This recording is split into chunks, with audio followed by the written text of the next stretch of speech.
నమస్తే, నేను మీ వాస లక్ష్మణ.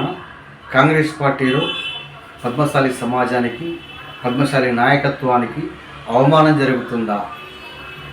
పద్మశాలి సమాజం పట్ల, పద్మశాలి నాయకత్వం పట్ల కాంగ్రెస్ పార్టీ వివక్ష చూపిస్తుందా అంటే అవుననే సమాధానమే వస్తుంది. అవుననే సమాధానమే వస్తుంది.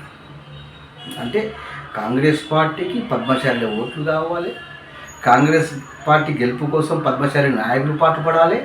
కానీ కాంగ్రెస్ పార్టీ మాత్రం పద్మశాలి సమాజాన్ని, పద్మశాలి నాయకత్వాన్ని గుర్తించారు.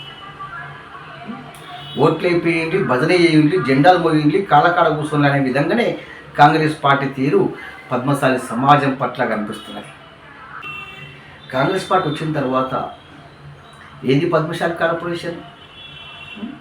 గత ప్రభుత్వం టెక్స్టైల్ కార్పొరేషన్, చేనేత కార్పొరేషన్ ఏర్పాటు చేసింది కదా. మరి ఆ కార్పొరేషన్ ఎటుపోయినాయి? ఆ చైర్మన్లు ఎవరు?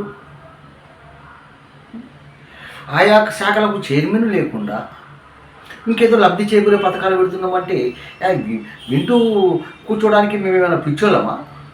తెలియలేని వాళ్ళం మేమన్నా? రేవంత్ రెడ్డి ఇంకా చాలా ప్రాంతాల్లో, ఒకటి కాదు రెండు కాదు, తెలంగాణ రాష్ట్ర వ్యాప్తంగా ప్రతి ప్రాంతంలో అదే విధంగా ఉన్నది. ఎంతకాలం నిశ్శబ్దంగా ఉందాం? ఓట్లేసి నిశ్శబ్దంగా కూర్చునేందుకు పద్మశాలిలో మేమన్నా చేతగాన వల్లమా, దద్దం వల్లమా? రేవంత్ రెడ్డి సూర్యేద్దాం అలడాయి తట్టుకుంటావా పద్మశాలి సమాజాన్ని? ఇకనైనా పద్మశాలి సమాజం పట్ల ఆలోచించండి. ముఖ్యమంత్రి గారు మిమ్మల్ని గౌరవిస్తున్నాం. పద్మశాలి నాయకత్వం పట్ల అంటే మేము బిచ్చమడుకోవాలి, మా పద్మశాలి నాయకులకు పదవులు ఇల్లు అని చెప్పి మేము బిచ్చమడుకోవాలి. రేవంత్ రెడ్డి జాగో పద్మశాలి సమాజమా, జాగో. ఓట్లేసి నిశ్శబ్దంగా కూర్చోవడానికి మనం ఏం చేతగానే దద్దమ్మలం కాదు.